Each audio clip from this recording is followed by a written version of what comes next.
नमः शिवाय। ओम श्री भगवती वासुदेवाय नमः।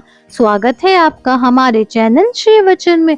आज हम मार्गशीर्ष मास कथा अध्याय 5 बताने जा रहे हैं। दत्तात्रेय जी कहते हैं कि हे राजन, एक प्राचीन इतिहास कहता हूँ।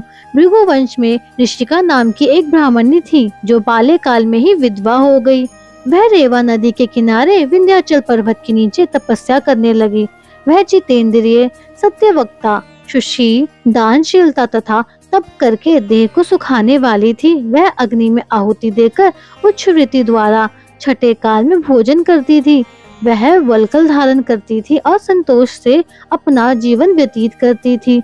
उसने रेवा और कपिल नदी के संगम में 60 वर्ष तक माघ स्नान किया और फिर वहीं पर मृत्यु को प्राप्त हो गई। माघ स्नान के फल से वह दिव्य 4000 वर्ष तक विष्णु लोक में वास करके सुंद और उपसुंद दैत्यों का नाश करने के लिए ब्रह्मा द्वारा तिलोत्मा नाम की अप्सरा के रूप में ब्रह्मलोक में उत्पन्न हुई। वह अत्यंत रूपवती, गान विद्या में अति प्रवीण तथा मुकुट कुंडल से शोभायमान थी। उसका रूप, यौवन और सौंदर्य देखकर ब्रह्मा भी चकित हो गए। वह तिलोत्मा रेवा नदी के पवित्र जल में स्नान करके वन में बैठी थी। तब सुंद व उपसुंद के सैनिकों ने चंद्रमा के समान उस रूपवती को देखकर अपने राजा सुंद और उपसुंद से उसके रूप की शोभा का वर्णन किया और कहने लगे कि कामदेव को लज्जित करने वाली ऐसी परम सुंदरी स्त्री हमने कहीं नहीं देखी, आप भी चलकर देखें। तब वह दोनों मदिरा के पात्र रखकर वहां पर आए और जहां सुंदरी बैठी थी और मदिरा के पान विहर होकर काम क्रीड़ा से पीड़ित हुए दोनों ही आपस में उसी स्त्री रत्न को प्राप्त करने के लिए विवादग्रस्त हुए और फिर आपस में युद्ध करते हुए वहीं समाप्त हो गए।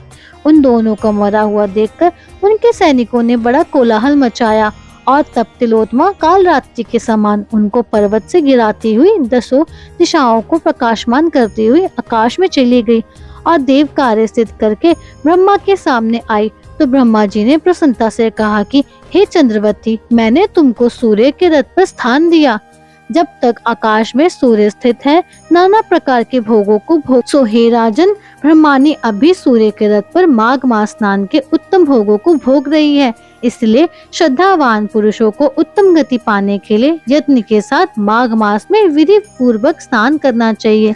धन्यवाद। यह अध्याय यही समाप्त होता है। इसके आगे की कथा हमारे 6वें अध्याय में है। अगर आपको वीडियो पसंद आई तो वीडियो को लाइक करें, शेयर करें और सब्सक्राइब करें हमारे चैनल श्री